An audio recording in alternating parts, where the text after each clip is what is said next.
Welcome back to Sports Therapy here on WSOE 89.3 FM.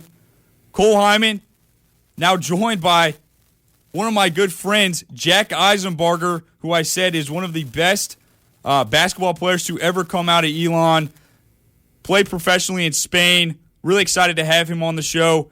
I'll bring Jack in now. Jack, how you doing, brother? Cool, doing really well. Thanks for having me on. Of course, man. It's always good to hear your voice, and man, I really haven't heard it in a while because you have been playing professionally, basketball professionally over in Spain. Now tell us a little bit more about that experience and kind of what's been going on with that. Yeah, man. So just got back last month from Spain. Had a tremendous experience. Played for a team called BVM 2012 in Miera, Spain, and absolutely loved it. Got to meet a lot of cool people from a bunch of different countries, and man, just got to really enjoy and learn about a new culture as well as play basketball. That's awesome, man. And so you've got to do that really for about a year or so now? Is that how long it's been? Yeah, this was my first season, so they bring you over in September. Early September or late August, typically, when preseason starts. You play a few exhibition games, and then Halloween night, the regular season kicks off.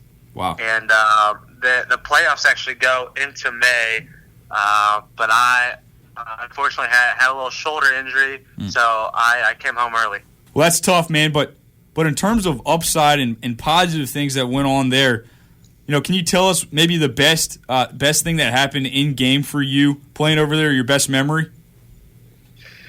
Yeah, man. So my second game there, it was actually an exhibition game. It was my first game at home, in front of our own crowd, which is always special. But I went off for 25 points. I was 6 for 9 from 3. Wow. And just having that good game under my belt kind of let me know, okay, I can play with these guys. I can be assertive and play a big role for this team. And so kind of from that game forward, I didn't look back, and guys looked at me as they typically look at their Americans as, a guy to lead the team and to produce. Yeah, man. That's awesome. And so, as I said, for the listeners, if you don't remember, Jack Isenbarger Jack, you graduated 13, I believe. 14? Was it 14? 14. 14, yep. So yeah, just graduated recently. One of the best to ever come through the program here under Matheny at Elon. Jack, what really, if anything, was different in terms of gameplay from the SoCon kind of atmosphere when you played here, transitioning now professionally overseas? What was the biggest thing, if anything, that you saw? Well, as a player, the biggest thing that jumps out as a difference is the shot clock. So when I played, it was a 35-second shot clock. Now it's a 30-second shot clock for NCAA games. Yeah. But, you're playing a 24-second professional shot clock, and so the game's a lot higher pace. You have a lot more possessions. You've got to be more crisp with everything.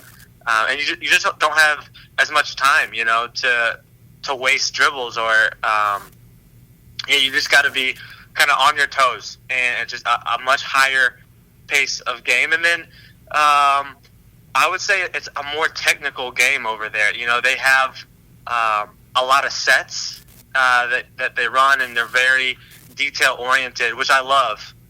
It's a team oriented, strategic game.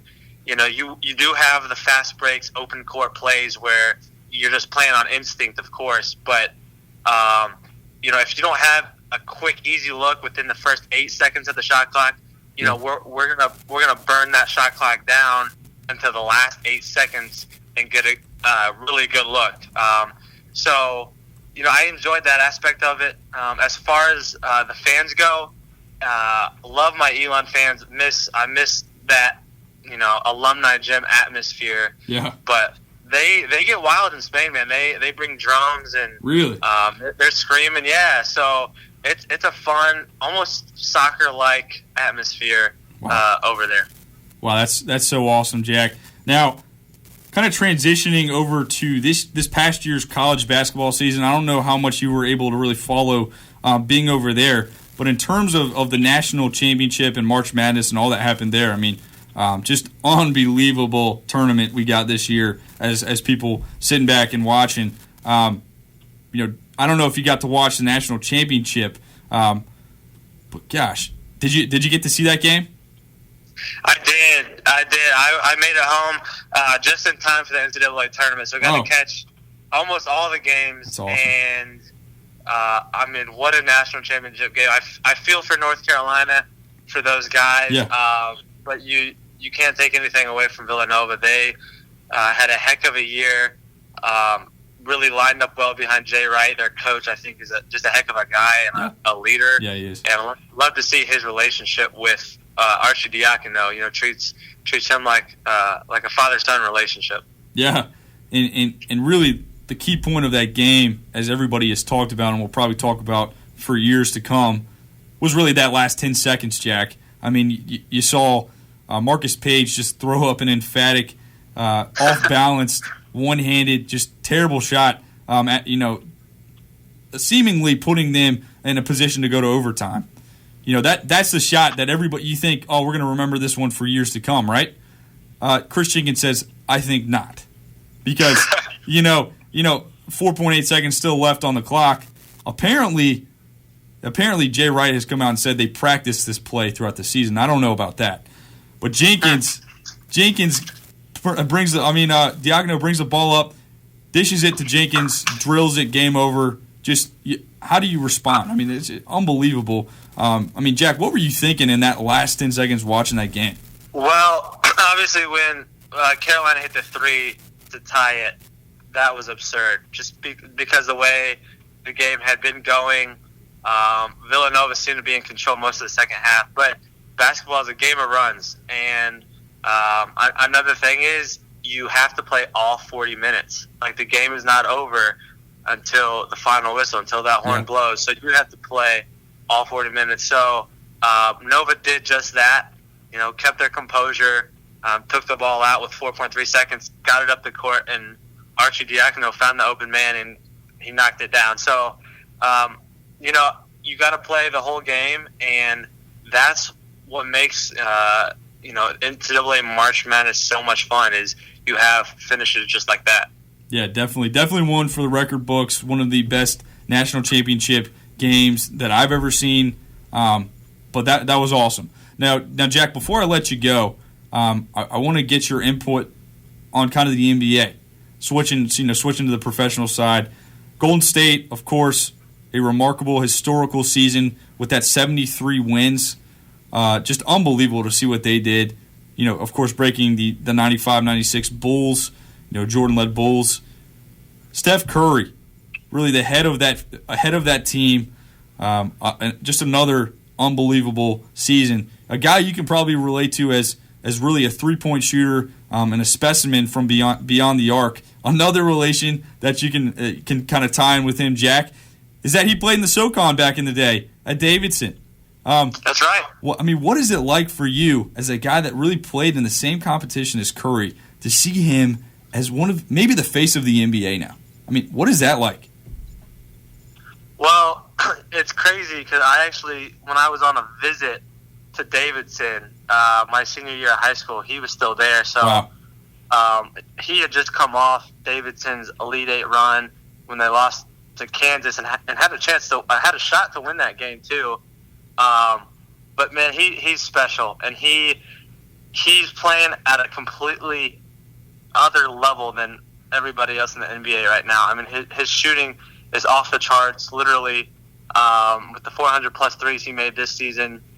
He just continues to break records. But the guy, he works his tail off. He's fought through injury, surgeries, dealing with that ankle injury now. Yeah. But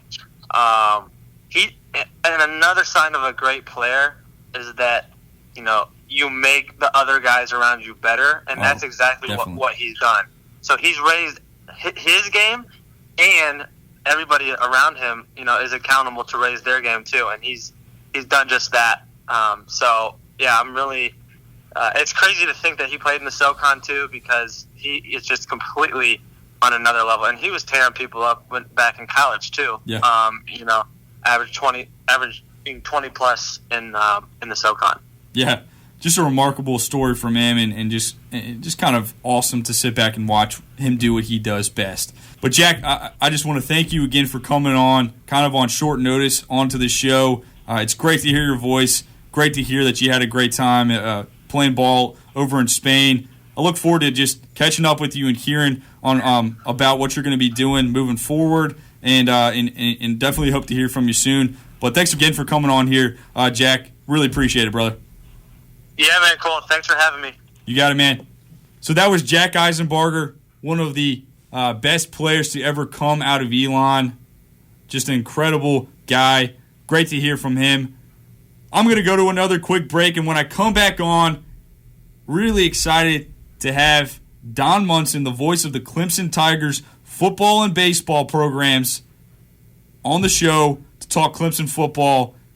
Going to be a great one. You don't want to miss that. Come back and listen here on Sports Therapy.